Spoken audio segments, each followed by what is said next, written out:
Hi, I'm James Schilling Law. I'm here at ILTM Con once again, and we're interviewing some of the best and the brightest in travel and luxury travel. And this gentleman I've actually known before because he used to be at Four Seasons, but now he's brand new pretty much. Ben Trott, who's Chief Operating Officer at, Aman. Now that's pretty good. So we're going to talk to Ben about what's going on with Aman today, even though we'll give him a break. It's only been 3 months, so if there's a quiz at the end, we'll figure it out. I'll do my best. You'll do your best. But we're going to find out all about Aman and what's going on Insider Travel Report.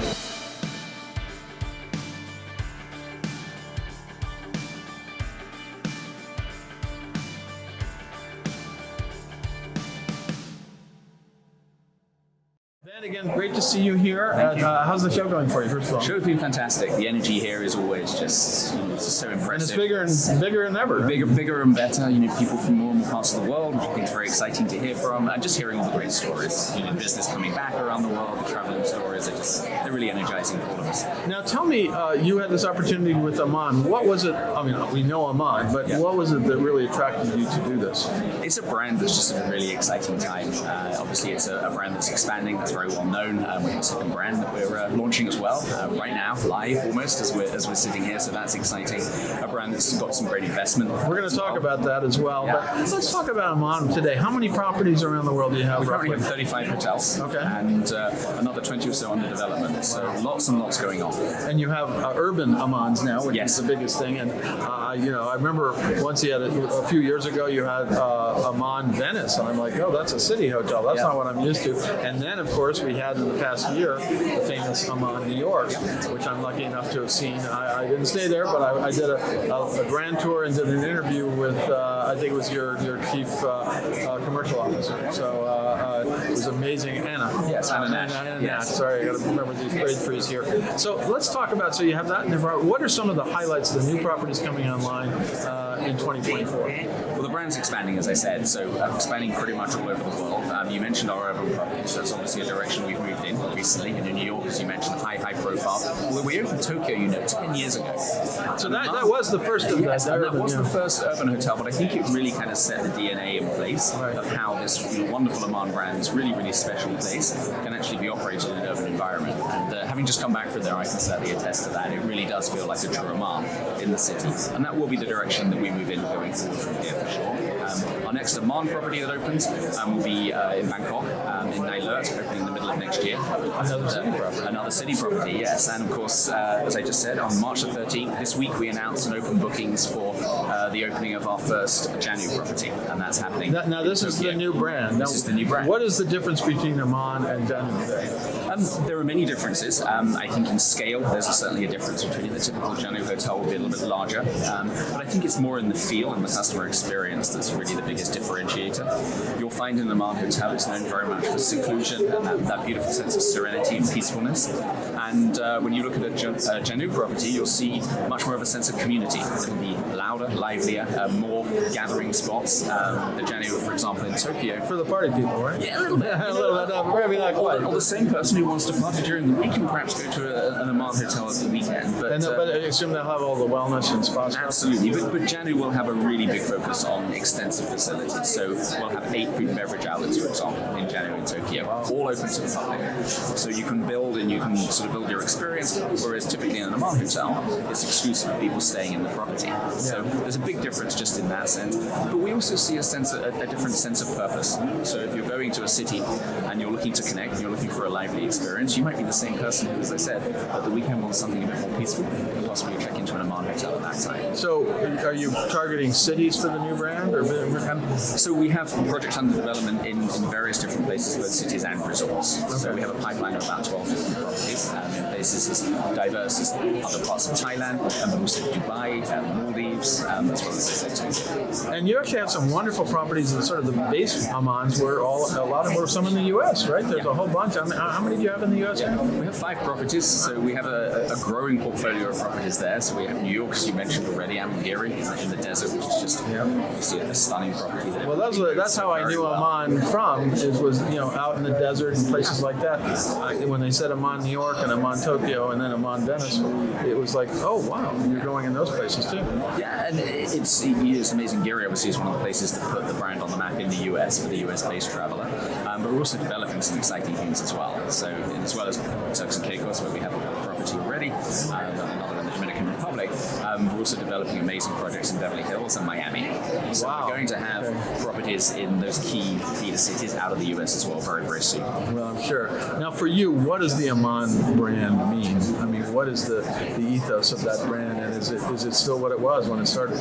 Yes, absolutely. And the brand affinity, as we measure people's true passion for a brand, remains as strong as it's ever been. And that brand was founded 30 years ago and had a certain feel to it, and something that felt almost a little bit mysterious, a little bit cult-like. Well, it was a cult-like thing. Oh, I'm going to an Aman, and already people there's a hush Yes. that comes. Oh, you're going to a nice place, right? Yeah. And typically these properties are smaller. The levels of service and attention to detail, even coming from the brand that I came from, are just really, really exceptional.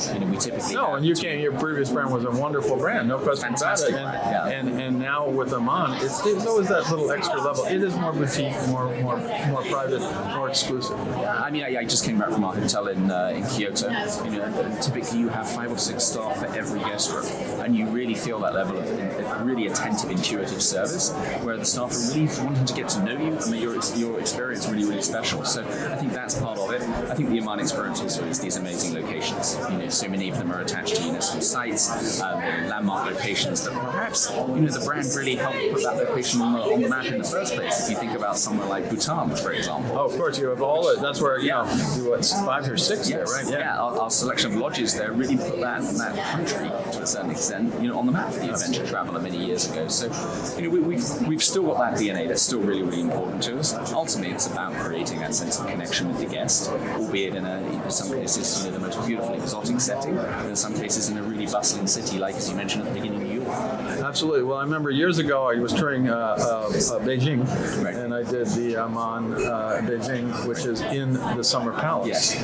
And I'm like, I can't tell the difference between where the Aman ends and the Summer Palace begins. We love that. It was like, I am in the Summer Palace. What it was like. Yeah. It was such an exclusive experience, and that's what I knew about Aman from that experience. And it really was. I said that's when I got. That's when I got it. That's when I understood what Aman was all about. Yeah, and the design ethos is still very, very important to the brand. The look and the feel, and these wonderful architects and designers that we get to work with around the world continue to define what an Aman property feels like for us. And then, as I said, we really focus on the staff, on the training, on making our employees feel really empowered to create these great guest experiences in a relatively sort of organic setting, and just really get to know somebody and really bring the passion of the location to the guest experience. Well, you said exclusivity. There's a couple of great restaurants in the Aman, New York, that I have yet to go to because it's only for guests. And then the bar, which looks amazing, right in the corner, again, only for guests. Spa, of course. Yes. That's not surprising.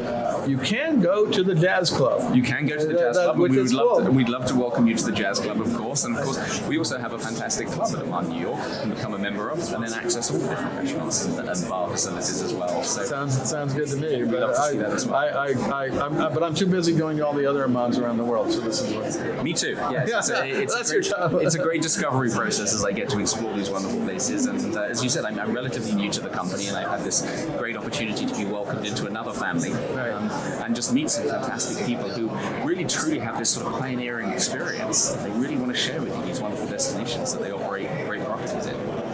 Anything else you want to tell our 127,000 travel advisors about Aman today and what they should know to tell their clients? Just that we're very, very keen to work with the travel industry, as we always have been. We really value those partnerships. As a company, we're expanding our world of outreach into the travel industry so we can make sure that everybody feels really truly serviced, looked after, and has a great experience, just as our guests do for the travel advisor as well. So, we're going to some really exciting places, and we would love to have our travel advisor community see those places with us and explore them and get the same passion that we have. Well, Ben, I want to thank you for taking the time to talk about Aman. They're incredible properties all around the world. Congratulations on your new role with Aman. And as you said, you're going to be exploring with them and finding new places to take us. And you mentioned Miami, places like that. I'm really eager to see what you do in those places. I look forward to doing that with you and showing you what we've been up to. Fantastic. I'm James Schillinglaw, and this is Insider Travel Report.